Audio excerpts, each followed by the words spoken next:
Greetings, Guardians! The Hijabi Gamer here, and it's time for another weekly reset video from Destiny 1. Now, as I said in the beginning of my solo Challenge of the Elders run, I apologize. I promise starting next week, I will make sure to get these videos out on Tuesdays. Technically, we consider the holidays until January 1st, so can we give me a pass for these couple weeks? I will, starting next week on Tuesdays, get these done on Tuesdays after work because I want to get the Challenge of the Elders bosses for you, which I do have now. I had to stop. Anyway, I do have them for you. Anyway, what's going on this week in Destiny 1? And yes, I know it's Thursday. As I said, I promise, I'm sorry. It's just been busy. Anyway, what have we got going on in Destiny? Let's see. Combined arms for Crucible. That's fun. I don't know. I never really got into combined arms. I don't know why. 6v6 with vehicles, that does not seem like it's going to be easy to fill. That's 12 players. I'm sure they'd probably let it go through with like 8, but I'm just saying it probably isn't going to be easy to fill. Let me know in the comments below what's your luck with Crucible. I mean, as I said, I was more into the one with the spark. I like control. I never really got into combined arms. And now it's a bit late. Anyway, next we got weekly story playlist, which is the best way to farm, legendary marks. So this, you could get over 100 legendary marks. Run this 5 times in 1 week. You get over 100 legendary marks, and you'll get a Treasure of Ages box. So do this 5 times.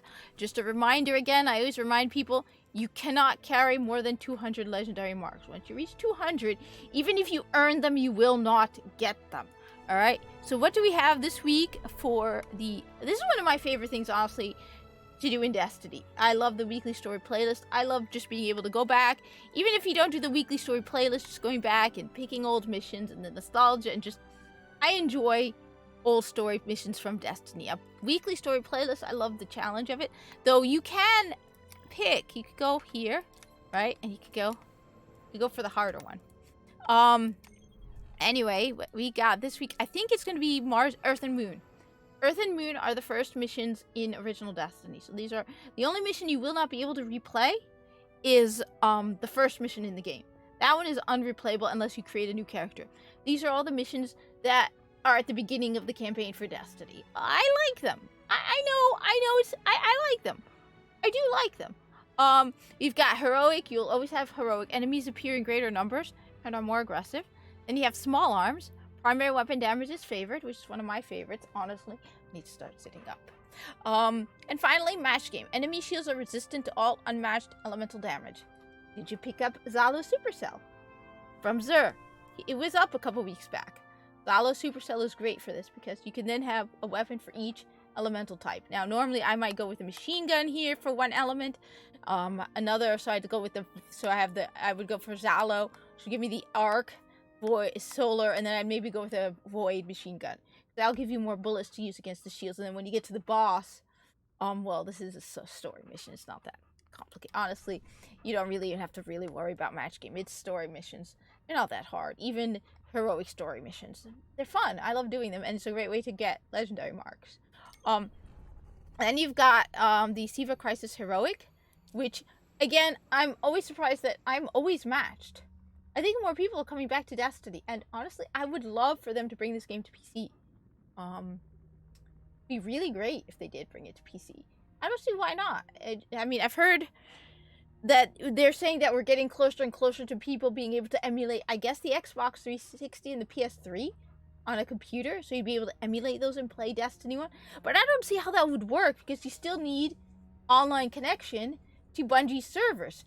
I don't see how emulating that would be. I don't know. I'm not an expert on emulation, honestly. You know, I've never really gotten into emulation because I have so many games to play without even considering emulation that it's like, okay, if I reach the point where I run out of games to play and I need to go into emulation, I will do that. Though if Harry Potter Quidditch World Cup is available to be emulated, I loved Harry Potter Quidditch World Cup. I don't know why, but I just loved Harry Potter Quidditch World Cup. Anyway, that aside, Siva Crisis Heroic, you probably will be matched with people. There are tricks to get unmatched, but seriously, I wish they would give you the option, like with Warframe, to do everything solo. You've got heroic, enemies appear in greater numbers and are more aggressive. Arc burn. Arc damage is from many sources greatly increased. Now, I was going to say Halo Supercell until I saw exposure. Guardian shields are increased but do not replenish. Finally, you've got catapult, grenade, recharge rate is greatly increased. Now, for exposure, did you pick up Red Death? Every time it comes up from Xur, I always tell people, get Red Death, because Red Death is the weapon to use when you have exposure. Each kill heals you and speeds up reload. So in addition to having the increased shields, you can heal them. So you will heal increased shields using Red Death. So you have better shields and it heals because of Red Death. So Siva Crisis Heroic. Honestly, one of the things that's always surprised me is the fact that you can get more legendary marks doing weekly story playlist, which is easy compared to Siva Crisis Heroic, which takes longer, and yet you can only get up to 30 legendary marks in a Treasure of Ages box. So, just saying, it's interesting. But I like Siva. Comment down below. Personally, I'm a bigger fan of the original Destiny Strikes than Destiny 2. I definitely like the original Destiny Strikes more than Destiny 2. Then we've got the weekly Nightfall Strike, which, dear God, I gotta remember what it is now. It's Venus, it's the Mind. I think it's this one. The Nexus Mind. No, I think it's the Echo Chamber. Now, if I recall, the Echo Chamber was the one that was a PlayStation exclusive that did not come to Destiny to Xbox until after Destiny 2 dropped. This is the one where you start out and you gotta snipe all the enemies, where you got the two, it looks almost like the Colosseum, like you got that center area, then you go up and you go past the Promethean Minotaurs that were like a nightmare to kill, and you eventually get to the thing that has the moving walls. Yeah. Echo Chamber. I liked that strike. I did solo that Nightfall years and years and years ago, so that's the thing. But I say I soloed something, it's been years, alright? So if I really want to solo this stuff, I gotta focus on it. And honestly, I've been playing a lot of other video games, so really, I'm gonna go back to doing that. I'm playing right now High on Life, and Doom on the Steam Deck, because it's great when it's cold. Anyway, Echo Chamber is the Nightfall. The modifiers for the Nightfall are, let's see, I don't know. Alright, we got Voidberg. Now, I know there's a primary adept weapon that is Void. I need it. I believe it comes from Crota's End. I do not have it. Dear God, I desperately need all these adept primary elemental weapons. I do not have any primary Void weapons, and it hurts my soul. Yeah. Really hurts my soul. Next, I've got Berserk. Minions of the Darkness won't flinch even after massive damage, which makes me think, thank Prophet, this isn't a Cabal mission. Because, dear God, Berserk and Cabal is a nightmare. Because the only way you deal with Cabal is you shoot them in the shoulder, they flinch, and then you shoot them in the head. It's a pain in the butt when Berserk is... I mean, you can do it, but this is just... Like I said, on the other hand, you gotta respect these Cabal with their real shields, alright? I'm gonna keep saying it. The Cabal in Destiny 2 suck. And their shields suck. And the Grineer have better shields than the goddamn Red Legion. The mighty Red Legion have suckier shields than the Grineer in Warframe. You know, the single-digit IQ of the cannon fodder.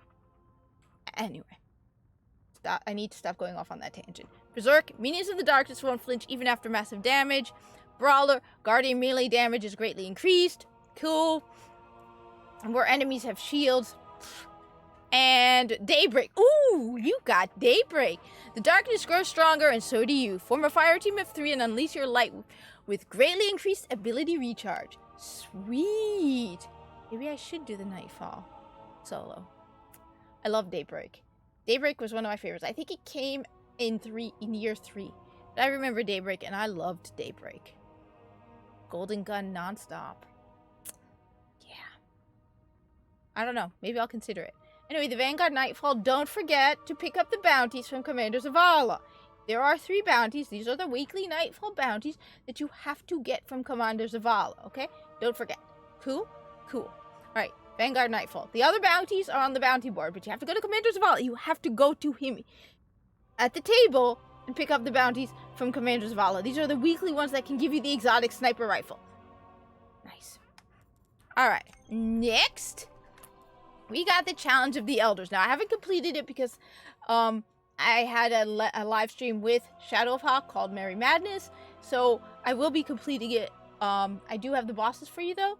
So, first off, the bosses for Challenge of the Elders. You have, oh my god, Taken Fallen. So, Kexus the Betrayed, aka Kexus the Loser, aka Kexus everyone hates. Just everyone in the prison of elders. All the other bosses make fun of Kexus. Okay, I'm not saying players hate him. I'm just saying all the bosses in the prison of elders make fun of him. Then number 2, you have Taken Vex, piece of cake, and number 3, you have Hive. So it's Dark Knight of the Hive. Ooh. They're not that bad. It's not that bad. Honestly, it's not that bad. Anyway, let's go for the modifiers. We've got super kill bonus. Look, super kill bonus, if you're a hunter, sucks. Okay, now you could probably go with Blade Dancer. It's the only real super that you have a really good multi-kill. Because you know what? Everyone's like, no, Cat, use the tether. Use tether. No. No, they're like, if all the enemies that are tethered when you kill them count as a super kill. No, they don't. I tried.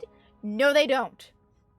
So super kill bonus. However, I have a trick for all you hunters that will make things better than super kill bonus, okay? That will at least is an alternative to, in fact, it's probably better than the super kill bonus, all right? Next, you have small arms. Yay, I love small arms. This will actually help my trick. And finally, because of course you're going to have it, Trickle. Recharge of abilities is significantly reduced. So you have a super kill bonus, and your abilities significantly reduced. Now, what is my trick? At least for hunters? All right, my baby, my favorite. All right, you go with Knife Juggler. Precision kills with throwing knife immediately reset its cooldown. I have discovered, and oddly, it's only a recent thing I've discovered in the last couple of months. I never noticed this before. Precision kills with your throwing knife count as well as a precision kill and a melee kill, and you get the points for both. You get it if you do a precision kill, and I've said this before, if you do a precision kill with your throwing knife, you get the points for precision kill and melee kill. Okay, that equals the same number of points as the bonus. So if you every kill you get with your throwing, every precision kill you get with your throwing knife is the same number of points as a kill with your super. And you can actually get more kills with your throwing knife than you can with your super. In addition, Monte Carlo. You have the primary weapon kill bonus, so you equip the Monte Carlo in your primary slot. Monte Carlo has this really beautiful little modifier that helped a lot when I did it. Dealing damage with this weapon reduces your melee cooldown and grants a chance to fully charge your melee ability with each kill. And it is surprisingly frequent. Okay, you will suddenly be killing enemies and your melee will recharge, which is great, especially against an enemy like Kexus, because Kexus can suck your light. So all of a sudden, you will lose your melee. This will bring it back. What if you miss with your throwing knife? This will bring it back. So every precision kill you get will reset your cooldown. But let's say you miss. This will help you reset it.